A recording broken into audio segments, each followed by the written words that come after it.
우리 앞뒤 좌우에 계신 분들과 서로 인사합시다. 건강하게들 사시라고. 요즘 정치인들이 아주 흔하게 쓰는 말인데 포퓰리즘이라는 말이 있습니다. 아마 여러분들이 많이들 들어보셨을 걸로 알고, 야당 국회에서나 아니면 보수 언론들이 대통령께서 어떤 정책을 펼칠 때에 포퓰리즘이라는 말을 많이 쓰거든요. 국어사전적 의미는 이런 겁니다. 일반 대중의 인기에 영합하는 정치 형태, 그렇게 되어 있거든요. 대중을 동원하여 권력을 유지하는 정치 체제로 대중주의라고도 하고, 엘리트주의와 상대가 되는 개념으로 포퓰리즘이라는 말을 씁니다. 한마디로 대중주의, 인기, 영합주의, 그게 하나의 포퓰리즘이 되는 겁니다. 한마디로 쇼한다는 말까지도 그렇게 하면서 비난하는 사람들이 있기도 하고, 대중의 지지를 얻기 위해서 어떤 선심성 정책을 쏟아내는, 그리고 펼쳐내는 그런 정치에 대해서 비난하는 차원에서 그렇게 포퓰리즘이라는 말을 쓰거든요. 문재인 정부를 향하여 벌써 야당에서는 포퓰리즘 독재 정치를 하고 있다라고 강하게 비판할 정도로, 누가 옳은지는 저의 짧은 식견으로 뭐라고 말씀드리기는 어렵고, 다만 아쉬운 것은 교회 안에도 이러한 포퓰리즘이 있다라고 하는 걸 말씀드리려고 합니다. 교인들로부터 인기와 어떤 지지를 얻기 위해서 하나님의 말씀을 교인들의 비유에 맞춘다든지, 교인들의 입맛에 맞추는 설교를 한다든지, 아니면 정말 뭐라 할까요, 그냥 재미있게 즐겁게 설교를 한다고 우습게 웃도록 그렇게 한다고는 하지만 설교에 좀 깊이가 없다든지, 아니면 복음에서 좀 벗어난다든지, 아니면 좀 경솔하다라고 하는 그런 유형의 설교를 가지고도 교인들에게 어떤 그 인기나 아니면 지지를 얻기 위한 그런 어떤 경박스러운 설교를 한다든지 하는 경우들, 이것도 하나의 포퓰리즘식 설교가 되는 거거든요. 저는 제 설교를 항상 교회 홈페이지에 들어가서 매주마다 이렇게 동영상으로 모니터링을 합니다. 그러면서 저희가 제 설교에 대해서 늘 모니터링을 하면서 나름대로 이런저런 비판도 하죠. 내용이 좋은지 나쁜지, 복음적인지 아닌지에 대한 모니터링 말입니다. 그리고 왜 이런 문맥에서 이런 단어를 썼을까라고 하는 다른 단어를 좀 더 썼더라면 교인들이 좀 더 편하게 설교를 들을 수도 있었겠다라는 생각 말입니다. 그러면서 단어 사용에 대한 여러 가지, 그리고 액션, 표정, 또 선포하는 어떤 제스처, 이런 부분들을 모니터링하면서 제가 제 설교를 좀 이렇게 비판도 하고, 그리고 받아들일 건 받아들이고, 또 판단할 건 판단하고, 그러면서 제 스스로 제 자신에 대한 그 설교를 좀 다듬어가는 그런 시간들을 제가 꼭 주중에 합니다. 그러면서 하나님 앞에 기도할 때마다 하나님이 제게 주시는 그 감동이나 할까 깨달음은 뭐냐면, 말씀대로만 전해, 이런 거거든요. 저는 설교의 원칙을 그렇게 정하고 말씀대로만 전해. 그래서 제가 강의 설교를 지금까지 꾸준하게 앞으로도 평생 하려고 하는 이유는, 강의 설교는 말씀 중심의 설교를 할 수밖에 없는 구조를 가지고 있기 때문에 그렇습니다. 교인들 눈치 보지 말고, 이런 사람 저런 사람들 비유 맞추는 설교하지 말고 하나님의 말씀을 말씀대로만 전했으면 좋겠다, 이런 감동, 이런 음성을 들으면서 설교를 합니다. 설령 교인들의 귀에 좀 거슬리고 또 마음에 찔림이 오거나 아니면 성도들의 마음에 울림이 있어가지고 어떤 부담스러운 내용이라 할지라도 그게 진리이고 그게 말씀이고 그게 선포해야 될 메시지라고 한다면, 그 어떤 누구의 눈치도 보지 말고 설령 교인들에게 좀 미움살망정 말씀을 말씀대로 당당하게 담대하게 선포할 줄 아는 목사, 이런 설교가 결국 교회를 살리고 목사인 저를 살리고 여러분들의 신앙을 키우는 설교라는 생각을 하고 있기 때문에, 실은 이것을 알면서도 성도들의 뜻을 하나님의 뜻인 양 이렇게 포장하고 말이에요. 교인들의 비유나 맞추는 설교를 하고 있다면 이건 포퓰리즘 목사가 되는 거, 인기 영합주의 목사가 되는 거죠. 교인들의 눈치나 보고 교인들의 입맛에 맞도록 목회를 하는 목사라고 한다면 이건 포퓰리즘 목회가 되는 거거든요. 대중주의 목회가 아니라 예수주의 목회를 하는 목사 말입니다. 언제부턴가 한국교회 목회자들이 예수주의 목회를 하지를 못하고 대중주의 아니면 인기 영합주의 아니면 교인주의 아니면 당회주의 목회를 하는 그런 경우들 말입니다. 이건 포퓰리즘이 되는 것입니다. 우리가 하나님께 헌신하는 이유도 순수하지요.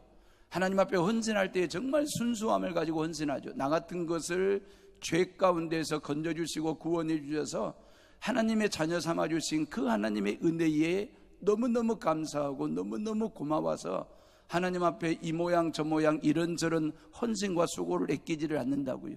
시간을 드리고 몸을 드리고 마음을 드리고 따라 물질까지 드리면서 하나님 앞에 순수한 마음을 가지고 헌신을 합니다. 순수함 때문에 순수함으로 헌신하기 때문에 그 일 자체가, 그 사역 자체가 기쁘기도 하고 즐겁기도 하고 재미도 있고 보람도 있고 그러거든요.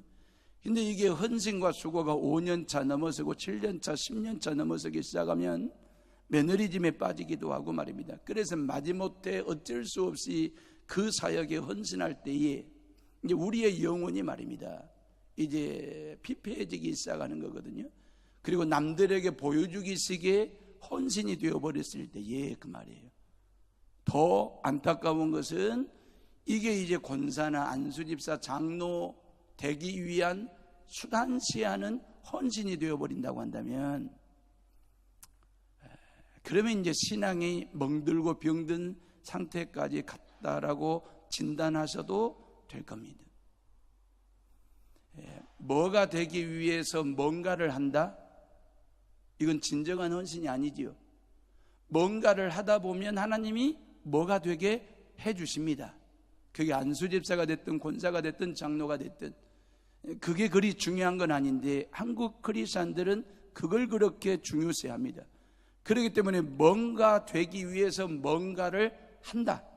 그러면 이제 우리의 신앙과 경건성은 상실하게 되고, 그러면서 우리 교단의 헌법에 의하면 안수집사 권사는 세력교인들로부터 과반 지지를 얻어야 되거든요. 그건 좀 그런 대로 됩니다.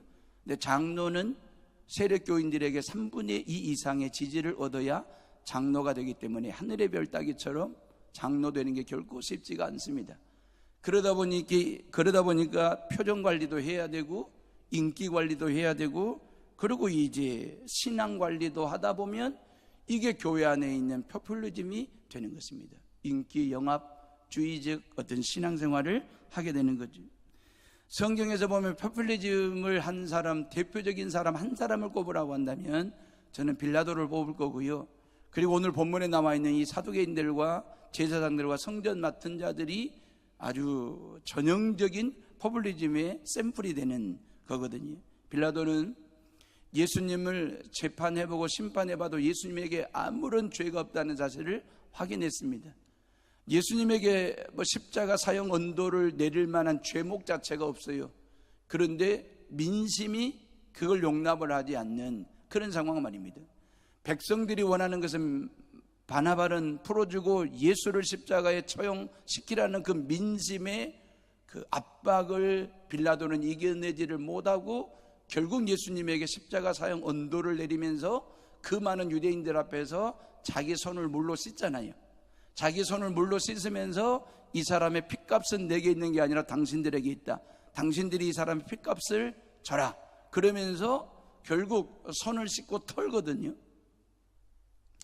결국 빌라도는 포퓰리즘이지요.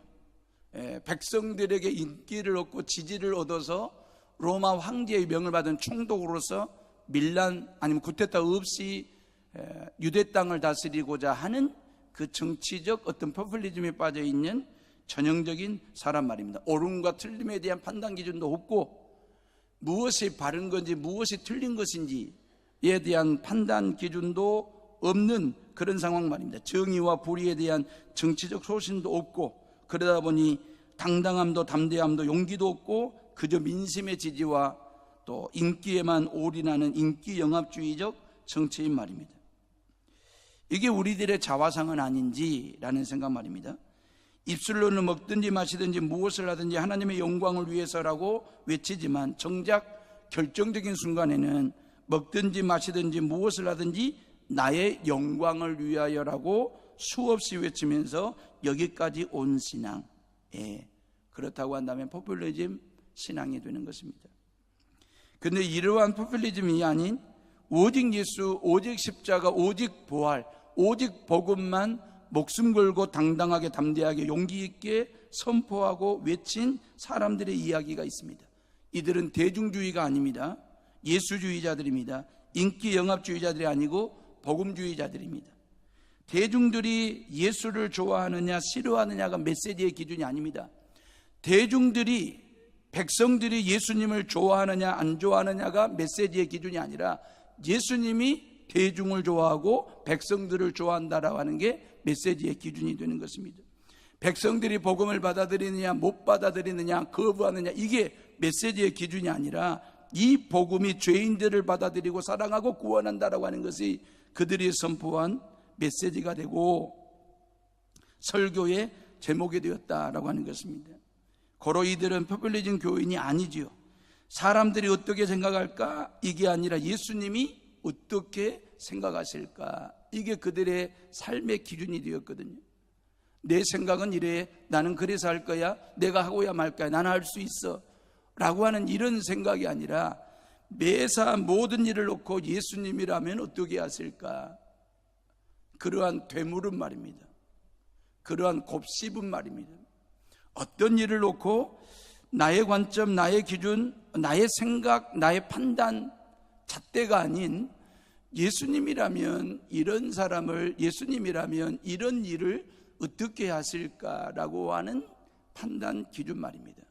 그러면서 예수님의 뜻을 물어보고 예수님의 마음이 무엇인지를 헤아려 볼 줄 아는 그런 신앙생활을 하는 것 말입니다. 이러한 믿음을 가지고 사는 성도들이 많으면 많을수록 그 교회는 건강성을 유지하는 거고, 한국교회가 원하고 한국교회에서 길러내야 될 교인들은 바로 이러한 교인들의 모습이지요. 목사가 성도들의 눈치나 보고 하는 목회라면 목사도 목사답지 못하고 교인들도 교인답지 못하지요. 목사는 눈치 목회하는 목사가 아니라 눈높이 하는 목사 말입니다. 모든 성도들과 눈높이, 마음 높이, 생각 높이, 말 높이, 살 높이를 같이 맞추면서 어떻게 하면 목사와 성도들이 한마음 한뜻 돼가지고 협력하여 하나님의 나라를 이 땅에 선포할 것인가? 우리가 어떻게 하면 예수님이라면 이런 상황에서 어떻게 하셨을지에 대한 답을 가지고, 물음을 가지고 빛과 소금의 역할을 감당하는 삶을 살 것인가? 이게 바로 저와 여러분들에게 주어진 숙제이고 과제이지 않을까라는 생각 말입니다. 눈치 목회가 아니라 눈높이 목회 말입니다. 여러분, 인기 영합주의 이런 포퓰리즘을 거부하고 당당하게 담대하게 목숨 걸고 용기 있게 복음을 증거했던 베드로와 요한 이야기를 지난주에도 했거든요. 오늘도 그 이야기를 좀 하고 설교를 마치겠습니다. 1세기 초대교회의 부흥은 들불처럼 번졌습니다. 그 부흥의 속도와 그 부흥의 넓이와 크기와 강도, 세기를 그 누구도 막을 수 없고 그 누구도 거부할 수 없는 그런 상황까지 온 거죠. 성령께서 하시는 일이기 때문에 인간의 상상과 어떤 인간의 어떤 능력 밖의 일이 성령에 의해서 교회 안에 이루어지게 된 건데, 그것은 부흥의 역사가 된 것입니다. 결정적인 것은 40년 동안 선천성 안진병이로 거린 인생을 살았던 그 안진병의 거린을 일으켜 세운 것이, 기적을 행한 것이 막 기름 위에 성냥불을 그어댄 것처럼 말입니다. 부흥의 불길을 타오르게 하는 결정적인 계기가 된 것입니다. 기름 위에 교회는 예수님 믿는 사람들로 인산인해를 이루게 되었고, 이러한 부흥의 불길을 이제 끄겠다라고 나선 그 반대 세력이 등장하게 된 것입니다. 그들이 바로 사두개인들과 제사장들 그리고 성전 맡은 자들이라고 성경은 말하는데, 한마디로 종교 권력자들인데 교회를 핍박하기 시작한 거죠.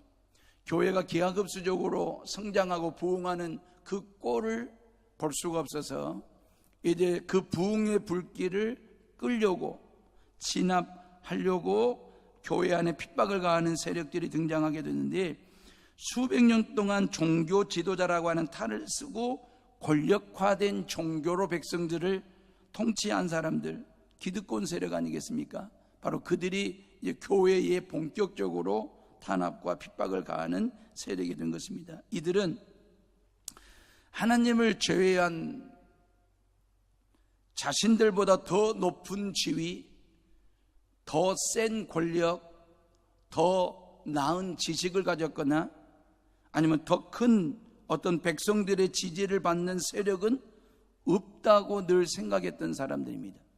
아니, 설령 그런 사람이나 그런 세력이 등장하면 수단과 방법을 가리지 않고 짓밟거나 아니면 그들의 세력을 꺾거나 그리했던 사람들, 그런 세월을 수백 년 동안 기득권을 쥐고 정치 플러스 종교 권력을 쥐고 유대 백성들을 핸들링을 했던 사람들의 세력, 그들이 바로 종교 권력자들이거든요. 그렇기 때문에 백성들의 지지를 자신들보다 더 많이 받는 사람이 있다면 그냥 내버려 두지 않고 사정없이 꺾어버리는, 우리가 흔히 말하는 상위 2% 안에 드는 가진 자들, 기득권 세력들 말입니다. 갑질을 하는 사람들 말입니다. 이제 이게 바로 기득권이고 이게 권력자들의 승리이고 이게 이제 포퓰리즘이 되는 거잖아요. 늘 이런 기득권을 가지고 백성들을 통치하고 다스렸는데, 예수님이 등장하신 이후 그 말이에요. 예수님이 3년 동안 공생애를 사시고 십자가의 죽음과 부활하시고 난 이후, 그리고 12제자들과 마가의 다락방에 성령이 충만하게 임한 사건 이후 자신들의 권력의 누수가 왔고 자신들의 다스림에 균열이 왔고 그리고 자신들의 지위가 흔들리는 것을 지금 확인하는 거거든요. 그래서 교회의 핍박에 본격적으로 나선 것이고 사도들의 전도 열정과 목회 열정을 핍박하기 시작한 것입니다. 복음의 싹을 자르겠다라고 하는 작전입니다. 부흥의 불씨를 끄겠다는 작전입니다. 교회를 향하여 젖은 핍박을 시작한 것입니다. 핍박이라는 폭탄을 투하한 것입니다. 교회 출발을 원천적으로 봉쇄하겠다라고 하는 그런 작전입니다. 베드로와 요한 사도를 감옥에 가두었습니다. 그리고 협박하기 시작했습니다. 그리고 사내들인 공회 앞에 두 사람을 세워놓고 위협적인 공갈과 협박을 일삼는 재판을 시작했습니다. 너희가 무슨 권세와 누구의 이름으로 이런 기적을 행하였느냐? 베드로와 요한에게 묻는 질문입니다. 한마디로 하지 말라는 뜻입니다. 다시 또 하면, 그러니까 안진뱅이 거린을 일으켜 세우는 이런 기적과 능력을 한 번 더 행하면 예수를 십자가 처형시켰듯이 우리에게는 그럴 만한 힘과 권력이 있다. 그러니 너희들이 또 그런 일들을 하면 너희들도 예수 쫓난다. 그런 협박성, 공갈성 재판이 되는 거죠. 이런 공갈과 협박에도 사도들은 두려워하거나 쫄지 않고 당당하게 담대하게 용기 있게 복음을 전합니다. 뭐라고 얘기하냐면, 다른 이로서는 구원을 얻을 수 없나니 천하 사람 중에 구원 얻을 만한 다른 이름을 우리에게 주신 일이 없다.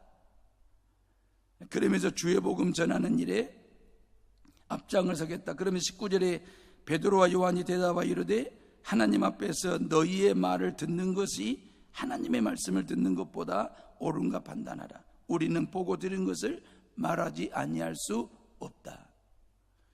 이미 이러한 사도들의 복음 증거, 십자가 선포하는 일은 이미 목숨과 바꿔놓은 사명이 되었고 그들의 비전이 되었으니까 말입니다. 예수 유일성을 당당하게 외친 겁니다. 오직 예수, 오직 복음, 오직 십자가, 오직 부활, 오직 예수 구원, 이걸 증거하겠다. 이러한 신앙의 기계가 베드로 안에서 나온 게 아니고 베드로 안에 임한 성령 안에서 나온 신앙적 기계이기 때문에 우리는 당당하게 담대하게 그 복음을 전하겠다, 목숨 걸겠다라고 하는 이야기 말입니다. 그러니 이게 이제 종교 권력자들이 오히려 더 주눅이 드는 그런 상황이 됐잖아요. 공갈과 협박을 가하면서 재판을 하는 건데 오히려 그 신앙적 기계가 그런 종교 권력자들의 위협을 제압하는, 누르는 그런 상황이 된 거죠. 더더욱 지금 안진뱅이 거린이 일어나서 지금 증인으로 서 있는 상태이기 때문에 그 어떤 논리나 협박이나 공갈로도 이길 수 없는 재판이었죠.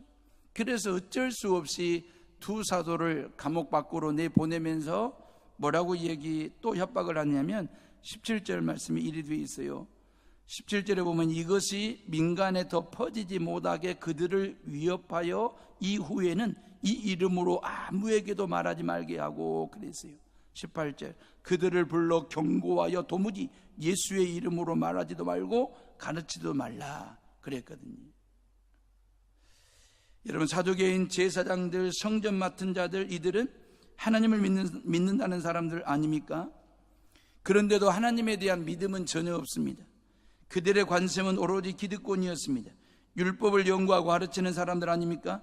그런데 율법을 어기면서까지라도 자신들의 사회적 지위를 지키려고 애를 쓰는 사람들입니다.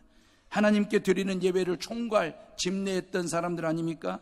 근데 정작 그들의 관심은 예배가 아니라 백성들의 지지였습니다. 그들은 메시아를 기다리는 사람들 아니었습니까? 그런데 정작 메시아 대신 예수 그리스도를 보고도 십자가에 못 박아 죽이는 일에 앞장섰던 사람들이었거든요.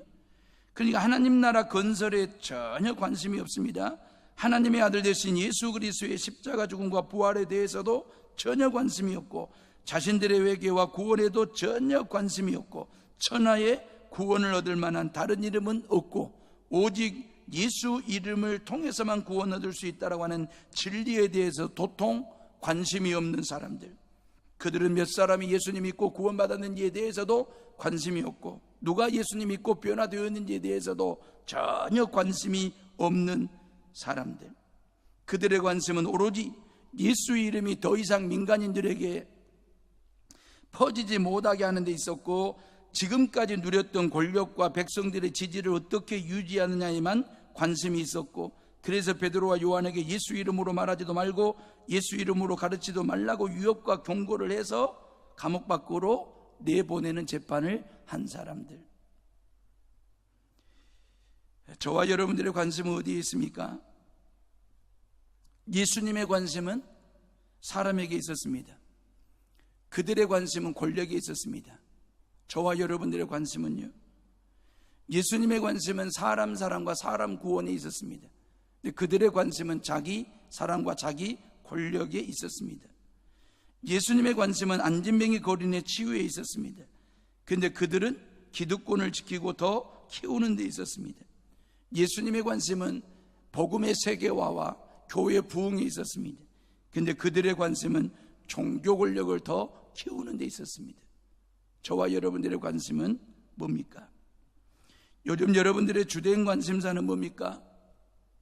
똑같은 신문을 봐도 관심도에 따라서 정치에 관심이 높은 사람은 정치면부터 볼 것이고, 운동에 관심이 큰 사람들은 아마 스포츠면을 보게 될 것이고, 똑같은 사물을 보고도 관심에 따라서 그 사물에 대한 해석이 서로 다를 텐데, 둥그런 보름단을 보더라도 그 둥그런 보름달을 보는 노숙자는 동그란 빵으로 보이기도 할 것이고, 아니면 또 다른 사람들에게는 사랑하는 연인들에게는 님의 얼굴이 떠올리기도 할 것이고 말입니다. 사람은 관심을 쫓아 생각하고 관심을 따라가게 돼 있고, 그 관심을 따라서 움직이게 되는, 고로 관심이 있다라고 하는 것은 사랑한다라고 하는 증거가 되는 거거든요. 사두개인들을 비롯한 종교 권력자들의 관심은 오로지 포퓰리즘이 있었지요. 대중 인기 말입니다. 그런데 예수님의 관심은 대중의 구원에 있었습니다. 종교 권력자들은 땅의 나라에서 누릴 권력에 대해 최대 관심을 쏟아부었다면 예수님은 하나님 나라에서 누릴 권세에 최대 관심을 쏟아부었습니다. 종교 권력자들은 오로지 먹는 것과 마시는 것에 관심을 가지고 있었다면 예수님은 먹는 것과 마시는 것이 아니고 오직 성령 안에 있는 의와 평강과 희락에 있었습니다. 지난주에 강원도 화천 7사단에서 군생활하는 우리 박준하 청년이 2등병 계급장 떼고 1등병 계급장을 딱 달고 100일 휴가 3박 4일짜리 휴가를 나왔어요. 이제 100일 휴가 나왔다고 목양실에 인사하러 왔습니다. 둘이 차 한잔하면서 이런저런 얘기하면서 군생활이 어떤지 좀 들어봤습니다. 내무반에는 동기들끼리 생활하니까 내무반 생활이 너무너무 재밌는 거예요. 같은 동기들끼리 생활을 하니까 이건 계급이 없는 거잖아요. 내무반 생활도 재밌고 할만하다고. 그러면서 사병들 간에 이제는 거수경례도 없다네요. 그냥 지나가면서 고참들이 있으면 수고하십니다라고 그냥 말 한마디 정도 툭 던지듯이 던지고 지나가면 되는 그런 군생활입니다. 고참병이라고 해서 밑에 쫄병들에게 쌍시옷 발음이 들어가는 욕을 한다든지 아니면 폭행을 가한다든지 폭언을 한다든지 이러면 모든 부대 건물 안에 공간에 있는 마음의 편지라고 메모장이 있는데 그 메모장에다가 몇 월 며칠 몇 시 어디에서 누구 고참으로부터 이런 욕을 들었고 이런 하대를 받았다라고 이렇게 투서를 하게 되면 그게 한 5장 정도 모아지면 벌이 그 고참병에게 벌이 떨어진다는 거죠. 2등병 한 5-6명이 착심을 하면 병장 하나 정도는 벌을 가할 수 있다는 거예요. 그래가지고 이 사병들에게 있어서 가장 고통스러운 벌이 뭐냐면 휴가 5일 이렇게 제한한다든지 이런 게 가장 심한 벌 중에 하나라고 이야기합니다. 그래서 요즘 군대에서 2등병은 2등병이라고 말 않고 2등별 그렇게 얘기한대. 2등별이라고 할 정도로 막강한 힘이 있는 군생활을 한다. 그러면서 이제 참 웃었습니다만, 왜냐하면 포스타 4개 별까지 떨어뜨리는 힘을 가진 2등별들이 되셨으니까 대단한 거죠. 틀린 말은 아닌 듯하고 어느 유모집에 보니까 실린 군대 이야기인데요, 그냥 웃고 지나갈 수도 있는 얘기인데 저는 이 유모를 통해서 우리 영적으로 한번 우리를 좀 들여다보는 시간이 됐으면 좋겠습니다. 고참 김병장이 소대원들을 내후만에다 소집을 해놓고, 야, 여기 피아노 전공한 사람 있냐? 예, 접니다. 어느 대학 나왔냐? 어느 대학 다니다 왔냐? H대학 다녔습니다. H대 말고 S대 없냐? 예, 접니다. S대에서 피아노 전공했냐? 예, 했습니다. 피아노 잘 다루겠네? 예, 좀 잘 다룹니다. 그래? 그럼 너 이리 와서 저 피아노를 좀 옮겨라. 피아노 옮기는 일을 시켰습니다. 며칠 뒤에 김병장이 다시 소대원들을 모아놓고, 니네들 중에 미술 전공한 얘가 있느냐? 미술 전공한 사람 있느냐? 예, 접니다. 어느 대학이냐? Y대입니다. 그것도 대학이냐? K대 없냐? 예, 접니다. K대에서 미술 전공이 있으면 그림 잘 그리겠네? 예, 잘 그립니다. 그래? 그러면 마당에 나가서 족구장 좀 그리라. 줄 좀 그어라. 그런 일들을 시켰습니다. 며칠 뒤에 다시 김병장이 소대원들을 소집해놓고, 너희들 중에 검도한 사람 있느냐? 예, 저 있습니다. 몇 단이냐? 2단입니다. 2단도 실력이냐? 더 높은 단이 없냐? 그랬더니 예, 접니다. 몇 단이? 5단입니다. 그래, 네 검도 잘하겠나? 예, 잘합니다. 가서 식당 가서 파 좀 썰어라. 이런 유머거든요. 군대에서나 있을 수 있는 유머인데, 저는 이 유머가 우리에게 주는 교훈이 있다고 생각합니다. 피아노 전공을 했는데 피아노나 옮기고, 미술 전공한 미술학도가 마당에 족구장에 줄이나 그리고 있는, 검도 배워서 파나 썰고 있다면 어떻게 될까? 사실 피아노 옮기는 일은 피아노 전공하지 않은 사람들도 얼마든지 옮길 수 있고, 마당에 족구장 줄 긋는 것은 누구나가 다 할 수 있는 일인데, 어렵게 공부해가지고 취득한 지식과 그 기술을 하찮은 데 사용한다면 정말 안타까운 일이 아닐까라는 생각 말입니다. 김병장의 관심은 피아노 옮기는 데 있습니다. 마당에 족구장 줄 그리는 데만 있습니다. 근데 피아노 전공자의 관심은 피아노 연주하는 데 있습니다. 미술을 전공한 미술학도 사병의 관심은 내가 어떻게 미술 그림을 그릴까에 대한 관심이 있는 거거든요. 이 유머는 믿음 생활을 하는 우리에게도 똑같이 적용이 되는 거거든요. 하나님께서 죄로 말미암아 죽을 수밖에 없는 저와 여러분들에게 엄청난 은혜를 주시고 구원의 은혜 말입니다. 구원받은 성도들에게 하나님께서 은사를 주셨거든요. 구원 베풀어 주신 그 하나님의 은혜의 은사 말입니다. 사역적인 면에서 그 은사는 다양한 은사를 모든 성도들에게 다양하게 주셨거든요. 그런데 이런 하나님으로부터 받은 그 귀한 은혜와 은사를 아주 우리는 값비싼 은혜를 받았지 않습니까? 근데 우리는 그걸 값싼 은혜인 것처럼 싸구려로 그 은혜를 쓰거나 그 은사를 활용한다고 한다면 하나님 아버지 마음이 어떠실까라는 생각 말입니다.